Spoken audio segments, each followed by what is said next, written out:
Loan चुकाने की चिंता क्या होती है ये कोई मिडिल क्लास आदमी से जाने। जैसे तैसे लोन लेकर आदमी अपना घर बनाता है और फिर शुरू होता है बैंक का वो खौफनाक दबाव जो आम आदमी की नींद उड़ा देता है। महीने भर की थोड़ी सी सैलरी से घर चलाना, बच्चे पालना, स्कूल की फीस देना और साथ में बैंक की किस्त के नाम पर एक भारी भरकम रकम चुकाना। किसी महीने अगर किस्त नहीं दी तो बैंक का दबाव उस शख्स की नींद उड़ाने के लिए काफी होता है। लेकिन बैंक का ये खौफनाक चेहरा तो आम आदमी के लिए होता है। अमीरों के साथ तो होती है बैंक की सांठ गांठ। बैंक की एक दूसरी तस्वीर भी है जो उन खास लोगों के लिए है जो बैंक के साथ मिलकर ही करोड़ों रुपए का घोटाला करते हैं और किसी को पता भी नहीं चलता। देखिए इस तस्वीर को। मास्क की आड़ में अपने चेहरे को छुपाते ये है देश के 100 अमीर आदमियों में शुमार वीडियोकॉन के मालिक वेणुगोपाल धूत, जिन पर बैंक लोन की आड़ में करोड़ों रुपए का चूना लगाने के आरोप लगे हुए हैं। करोड़ों की धोखाधड़ी करने के सालों बाद अब जब मामला सामने आया है तो वे अपना मुंह छुपा रहे हैं। लेकिन इतने सालों तक ये बैंक के साथ मिलकर धोखाधड़ी करते रहे। ये तस्वीर उस वक्त की है जब वेणुगोपाल धूत को 3 दिनों की सीबीआई कस्टडी में ले जाया जा रहा है। वेणुगोपाल पर आईसीआईसीआई बैंक की पूर्व सीईओ चंदा कोचर और उनके पति दीपक कोचर के साथ मिलकर 1-2 करोड़ नहीं बल्कि 1730 करोड़ रुपए की धोखाधड़ी के आरोप लगे हैं। सीबीआई ने इस कथित धोखाधड़ी के लिए कोचर, दूध और न्यू पावर रिन्यूएबल्स और वीडियोकॉन इंडस्ट्रीज के खिलाफ एफआईआर दर्ज की है। वेणुगोपाल ने 2010 और 2012 के बीच में चंदा कोचर की मदद से आईसीआईसीआई बैंक से 3,250 करोड़ रुपए का लोन लिया। सीबीआई के मुताबिक इस लोन को लेने की एवज में वेणुगोपाल ने चंदा कोचर के पति की कंपनी न्यू पावर रिन्यूएबल्स में 64 करोड़ रुपए का इन्वेस्टमेंट किया था। इसके अलावा मुंबई के चर्च गेट में वीडियोकॉन कंपनी का 5 करोड़ का फ्लैट दीपक कोचर को महज 11 लाख रुपए में दे दिया गया। दरअसल वीडियोकॉन 2010 के बाद से लगातार घाटे में चल रही थी। एक जमाने में वीडियोकॉन का अच्छा खासा नाम था। 1985 में वीडियोकॉन कंपनी की स्थापना हुई थी। शुरुआती दिनों में कंपनी इलेक्ट्रिक अप्लायंस में काम करती थी। उस वक्त वेणुगोपाल धूत अपने पिता नंदलाल माधवलाल धूत के साथ कंपनी का कारोबार देख रहे थे।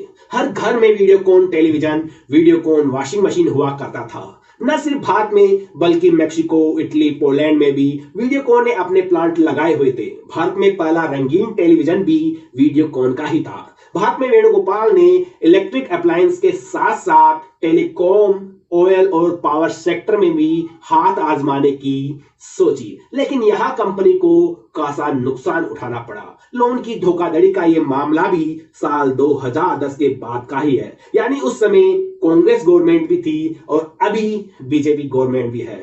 मैं किसी राजनीतिक पार्टी पर इसका आरोप नहीं लगा रहा, लेकिन आरोप यह है कि आखिर उनकी नजर से कैसे इतनी बड़ी धोखाधड़ी बची रही। इस धोखाधड़ी को 10 साल से ज्यादा का वक्त बीत चुका है, लेकिन वीडियोकॉन के मालिक इतने बड़े फ्रॉड के बावजूद सालों तक मजे से अपनी जिंदगी बिता रहे हैं। बैंक ने इतनी बड़ी रकम लोन के रूप में दे दी, लेकिन ये चेक करना जरूरी नहीं समझा कि जिसको वो लोन दिया जा रहा है क्या वो इसके काबिल भी है या नहीं। उस वक्त की बैंक की सीईओ चंदा कोचर और उनके पति ने अपना मुनाफा कमाया और वीडियोकॉन के मालिक ने अपना मुनाफा कमाया। तब न किसी को कोई पेपर याद आया, ना ही कोई फॉर्मेलिटी की गई। और अब सालों बाद जब ये फ्रॉड आम जनता के सामने आया है तो आरोपी वीडियोकॉन कंपनी के मालिक को शर्म आ रही है और वो मुंह छुपा कर जा रहे हैं। अगर कोई आम आदमी बैंक में एक छोटा सा लोन लेने जाए तो उससे कई तरह के पेपर्स मांगे जाते हैं, उनकी इनकम का प्रूफ मांगा जाता है, यहां तक कि किसी अन्य से लोन की गारंटी भी ली जाती है। 100 तरह की फॉर्मेलिटीज होती है, बार बार बैंक के चक्कर लगाने पड़ते हैं, तब जाकर 20 से 30 लाख रुपए का लोन मिलता है। इस लोन के लिए उस आम आदमी को हर महीने किस्त के रूप में भारी भरकम रकम चुकानी पड़ती है। इस किस्त में ब्याज इतना ज्यादा होता है कि सालों तक लोन से कई गुना ज्यादा पैसा बैंक को देने के बाद भी बैंक का कर्ज नहीं चुकता। और तो और किसी महीने किसी मजबूरी की वजह से अगर वो शख्स लोन की किस्त नहीं चुका पाता तो समझ लीजिए बैंक वाले उसके पीछे पड़ जाते हैं, जैसे वो बहुत बड़ा क्रिमिनल हो। आदमी पर इस कदर दबाव बनाया जाता है कि वो मानसिक तौर पर परेशान हो जाता है। आखिर बैंक की ये दोहरी नीति क्यों है? जब आम आदमी को छोटा सा लोन देने के लिए इतनी सारी औपचारिकताओं से गुजरना पड़ता है, तो क्यों उन अमीर उद्योगपतियों को बिना जांचे समझे करोड़ों रुपए का लोन दे दिया जाता है? 2015 में फोर्ब्स ने वीडियोकॉन के मालिक को देश के अमीर आदमियों में 61वां स्थान दिया था। उनकी कंपनी की नेटवर्थ 1.19 बिलियन थी, जो आज के हिसाब से 98 अरब रुपीज है। अब सोचिए, इतना ज्यादा अमीर होने के बावजूद इस तरह की धोखाधड़ी को आप क्या कहेंगे? दोस्तों, कमेंट करके आप हमें ये बताइए कि कैसे एक बैंक एक आम आदमी और एक बड़े बिजनेसमैन के बीच दोहरी नीति अपनाता है। तो मिलते हैं एक नए वीडियो में, तब तक के लिए इजाजत दीजिए। नमस्कार।